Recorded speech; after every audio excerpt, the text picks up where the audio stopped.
Di suatu kota kecil ada seorang pemuda bernama Andi. Andi adalah seorang lulusan SMK yang lulus 2 tahun lalu dan masih berjuang untuk mendapatkan sebuah pekerjaan.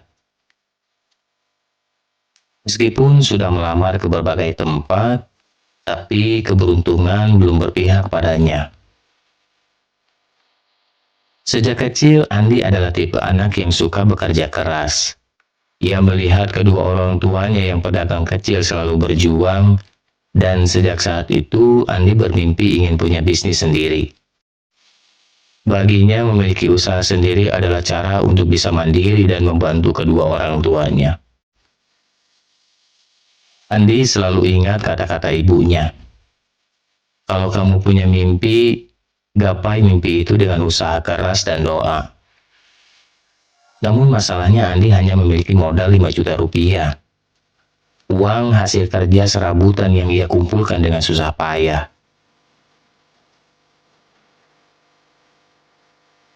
Meski hanya memiliki sedikit modal, Andi tak pernah putus asa. Ia pun mulai mencari ide bisnis yang bisa ia mulai dari rumah dengan modal minim.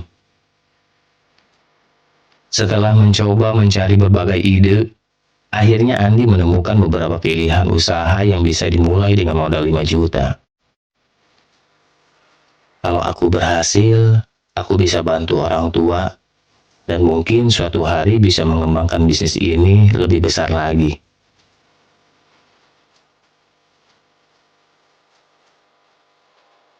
Ide pertama yang terlintas di benak Andi adalah bisnis snack kemasan. Dengan modal 5 juta, Andi membeli beberapa bahan makanan ringan di pasar, plastik kemasan, dan stiker label sederhana. Snack selalu punya pasar, karena orang suka ngemil saat bekerja atau belajar, gumam Andi. Tanpa ragu, Andi mulai mencoba mengemas snack dengan rapi, berharap bisa menarik perhatian pembeli. Namun, karena masih punya sedikit sisa modal, Andi pun memutuskan untuk mencoba usaha lain, yaitu jasa pencucian sepatu. Ia tahu bahwa banyak anak muda di kotanya yang suka merawat sepatu mereka. Dengan alat sederhana, Andi yakin bisa mulai mencuci sepatu orang-orang di sekitar rumahnya.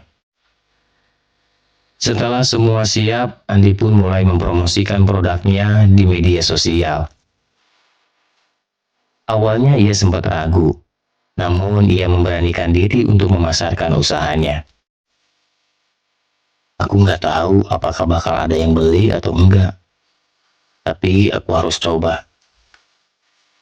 Tak disangka beberapa hari kemudian orderan pertama datang. Andi begitu senang dan semakin yakin bahwa usahanya memiliki peluang. Tapi perjalanan tak selalu mulus. Dalam sebulan pertama ada saat-saat ketika usahanya sepi, atau pelanggan meminta pesanan di luar kemampuannya. Meskipun demikian, Andi tidak pernah menyerah. Ia belajar memperbaiki kualitas produknya dan memanfaatkan feedback dari pelanggan. Seiring berjalannya waktu, usaha Andi perlahan berkembang. Kini ia tak hanya mengurus snack kemasan, tetapi juga membuka layanan cuci sepatu dari rumah. Bisnis kecil ini mulai dikenal di lingkungannya. Kalau aku bisa, pasti kamu juga bisa. Punya usaha itu memang gak selalu mudah. Tapi kalau kita punya tekad, semuanya jadi mungkin. Kadang yang kita butuhkan hanyalah memulai. Dari kisah Andi kita belajar bahwa memulai usaha tidak harus dengan modal yang besar. Yang terpenting adalah keberanian untuk memulai dan konsistensi dalam menjalankannya. Kalau Andi bisa memulai dengan modal kecil, siapa tahu kamu bisa lebih sukses lagi. Tetap semangat, jangan takut mencoba. Jangan lupa like, komen, dan subscribe untuk cerita inspiratif lainnya.